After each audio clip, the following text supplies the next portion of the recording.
one of our lead stories tonight, President Bola Tinubu of Nigeria and President Cyril Ramaphosa of South Africa attended the 11th session of South Africa-Nigeria Binational Commission in Cape Town, South Africa. Both leaders were joined by a high-level delegation of ministers and senior government officials, underscoring the importance of the bilateral discussions and agreements aimed at strengthening ties between the two nations. To galvanize support for the AU's Agenda 2063 as we pursue an inclusive global agenda as well. For South Africa, it is our view that in shaping global discourse, programs should be tailored to ensure that in our societies no one is left behind. The challenge of inequality, poverty, and unemployment also needs to be addressed front-end. Our premier continental organization, the African Union, will be having a change of leadership in its commission.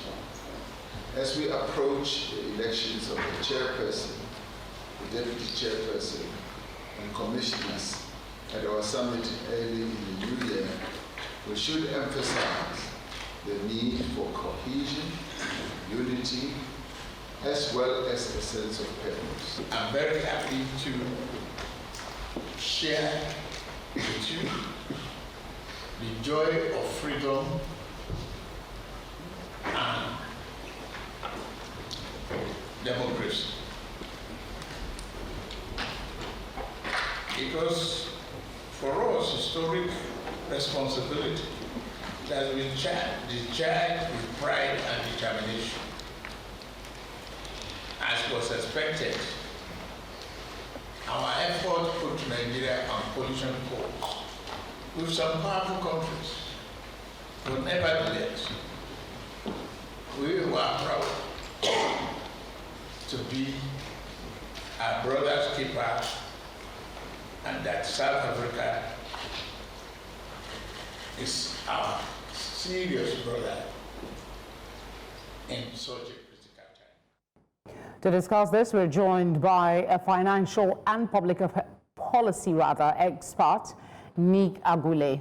Nick, thank you for joining us. How will the implementation of the early warning mechanism ensure effective monitoring and prevention of attacks on Nigerian nationals in South Africa? Thank you very much for welcoming me, and good evening to our viewers. Nigerians have suffered in the hands of South Africans over the years with xenophobic attacks that have led to countless loss of lives, businesses, and livelihoods. So it is a welcome development to hear that the President of Nigeria and his South African counterparts are looking into this matter. And how the early warning signs will work exactly is what is awaited, even though at the high level, the two leaders have made a commitment to it. The bottom line is that in these attacks, Nigeria is the one who is at the short end of it.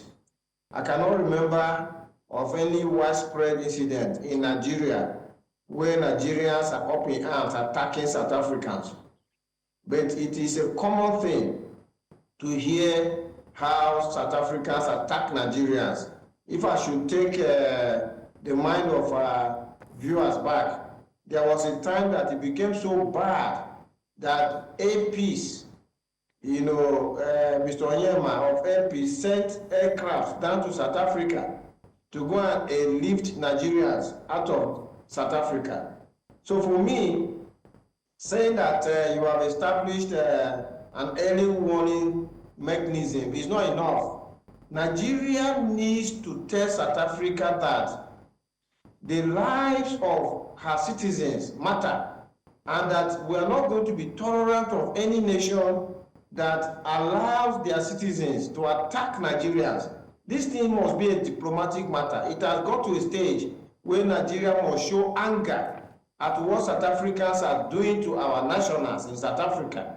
And I mean, there has to be diplomatic muscle flexing to send a direct message to South Africa that we are not going to tolerate even one more life of a Nigerian to be taken in cold blood in South Africa. A South Africa that we helped liberate from the apartheid system. Nick. So I think the message is not strong enough. President Tinubu needed to make a very firm and strong stand against what South Africans have been doing to Nigerians. Nick, I was just going to press you to speak further on the president's interaction so far with the South African president. Do you think that there is still time for him to emphasize some of these issues you've raised as how Nigerians are treated there beyond this warning mechanism? There is still time.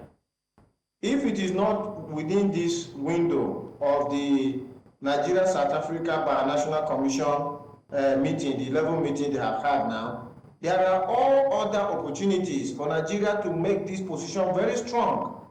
And the position should be so strong that if ever a Nigerian loses his or her life in South Africa, Nigeria should just recall her ambassador from South Africa and send the South African ambassador packing.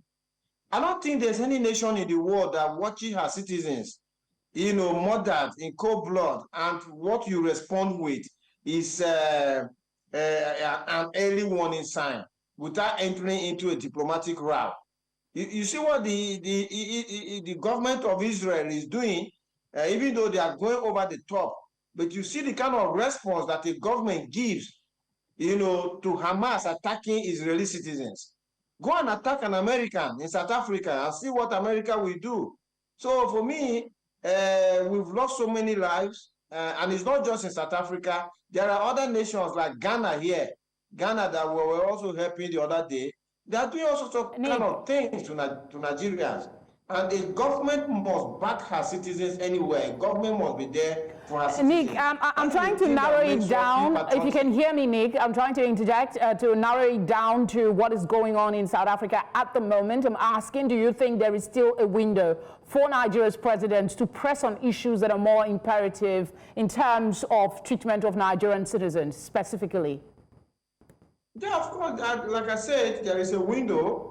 There's a window within this 11th Binational Commission meeting they are holding, but it's not limited to that. There are always diplomatic channels and windows where Nigeria can put her position about the treatment of her citizens in the Republic of South Africa on the table. South Africa has an ambassador with us in Nigeria. We have our own ambassador with them in South Africa. And so that is diplomatic window open. We have been in diplomatic relations since 1994, which is 30 years running. And it's been a continuous relationship. So the windows are always open. It's about how much message, what is the weight of the message that Nigeria is passing to South Africa to say that we frown at what South Africans are doing to our citizens. All right, Nick, we'll have to leave it there for now. Thank you for speaking with us. We appreciate you. Thank you very much and have a good night. You too, sir.